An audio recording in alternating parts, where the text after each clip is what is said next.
Properties of parallel lines cut by transversals. Identify the following pairs of angles in the diagram. The alternate interior angles, which would be 9 and 14, and 10 and 13.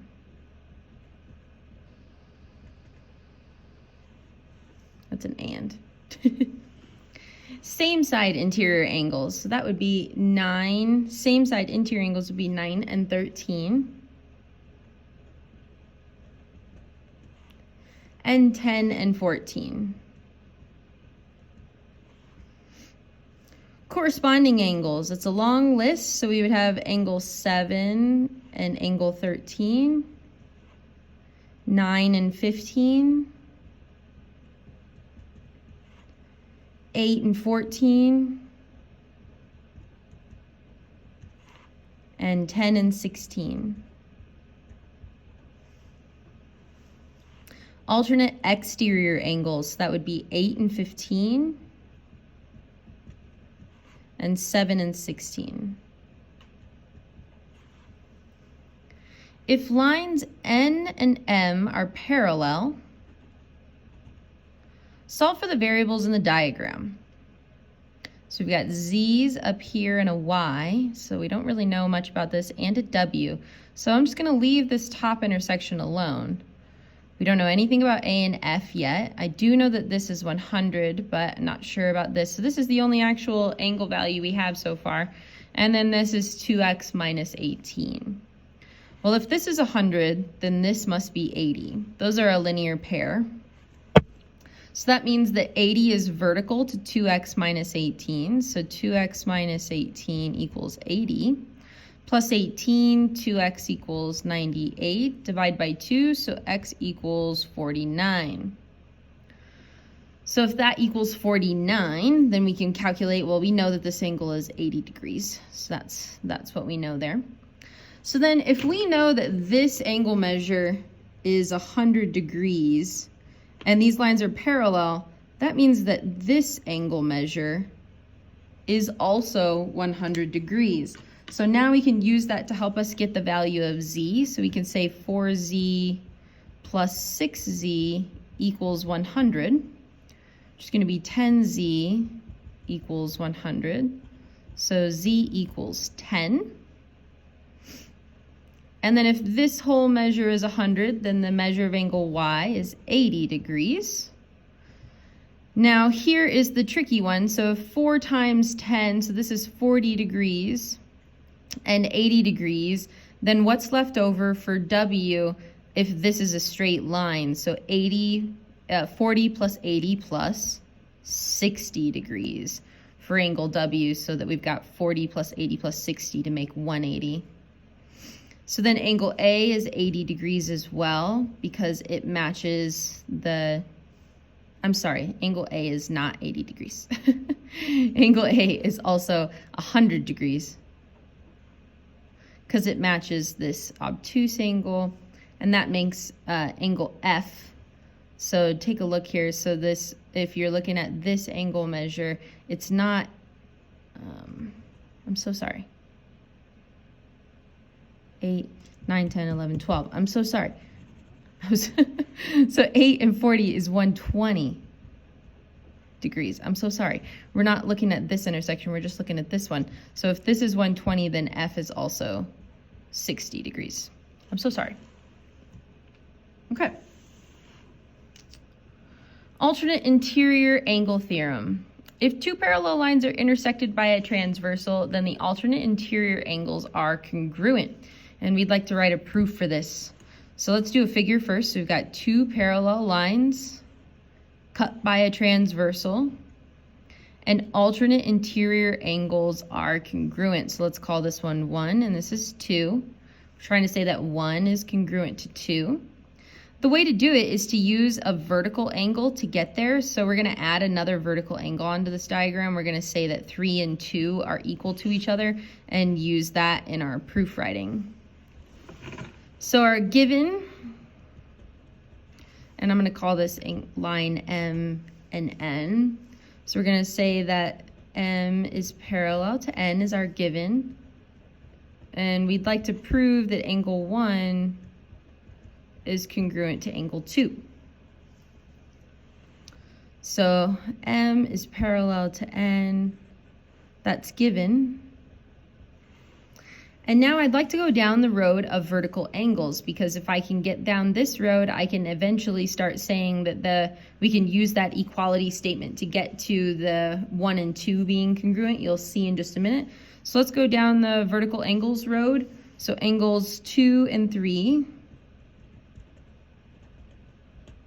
are vertical angles by the definition of vertical angles. Then that means that angle 2 is congruent to angle 3 by the vertical angles postulate. Then the measure of angle 2 equals the measure of angle 3 by the definition of congruent. And now the next bit that we're going to go down is we're going to say that 1 and 3 are corresponding. They're in the same position on both intersections, so that's going to make them congruent.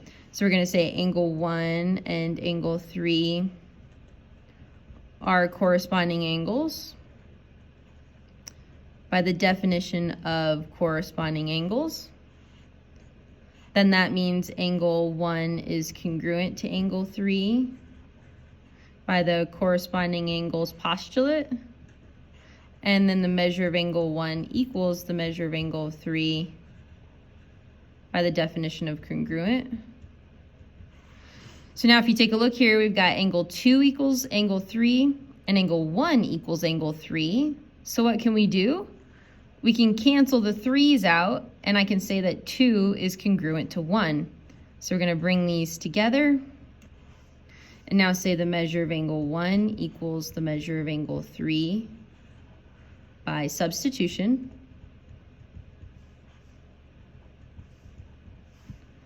And then finally, angle 1 is congruent to angle 2 by the definition of congruent. The given statement, the last kind of thing we have to add, is that these two lines are parallel, which is resulting in the fact that these are corresponding angles.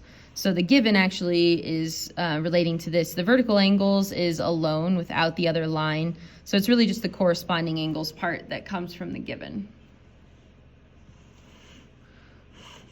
Same side interior angles theorem. If two parallel lines are intersected by a transversal,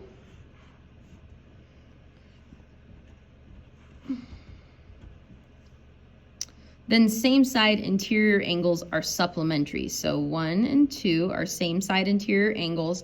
And then I'm going to add this angle 3 again because it's going to help us get to supplementary because we know something about linear pairs. So we're going to go down a linear pair postulate road and use that to help us get to our solution. So again, our given is M is parallel to N. That's an N. We're going to prove that angle 1 and angle 2 are supplementary. All right, so again, our given M is parallel to N. Man, how come I can't write that? That's given. And we're going to go down the linear pair road. So angle 2 and angle 3 are a linear pair by the definition of linear pair, which means that angle 2 and angle 3 are supplementary by the linear pair postulate, which means that the measure of angle 2 plus the measure of angle 3 equals 180. And that's by the definition of supplementary. All right, so now we're still trying to work towards angle 1 and angle 2 are supplementary, so I need to fix this angle 3. So if I want to replace this angle 3, I want to replace it with angle 1 by corresponding angles. Angle 1 and angle 3 correspond. So let's say angle 1 and angle 3 are corresponding angles by the definition of corresponding angles. Then we can say that angle 1 is congruent to angle 3 by the corresponding angles postulate. And finally, the measure of angle 1 is equal to the measure of angle 3 by the definition of congruent. So now finally I can replace this 3 because we want it to be a 1 and a 2. So I'm going to replace this 3 with a 1. So now we've got the measure of angle 2 plus the measure of angle 1 equals 180 by substitution.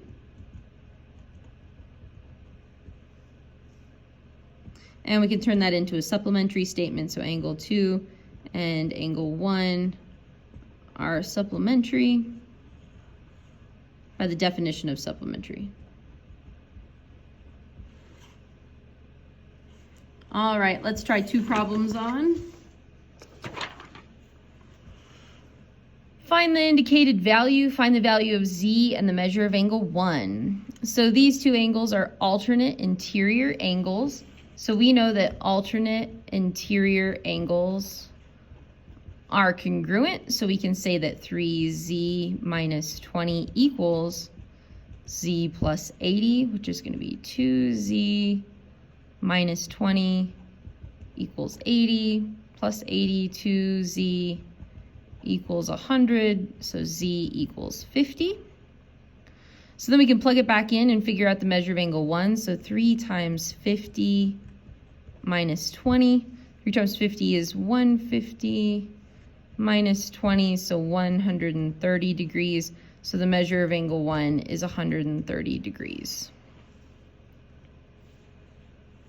All right, number 2, find the value of x and the measure of angle 2. These are same side interior angles. Same side interior angles are supplementary. We just proved both of these things.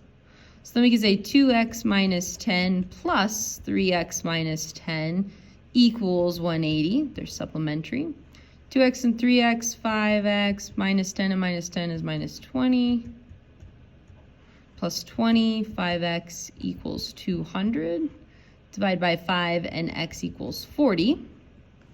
And then we want to know the measure of angle 2. So then if I want to know the measure of angle 2, it corresponds to 2x minus 10. So I'm going to plug it into that one. So 2 times 40 minus 10, so that's going to be 80 minus 10. So that's going to be measure of angle 2 equals 70 degrees.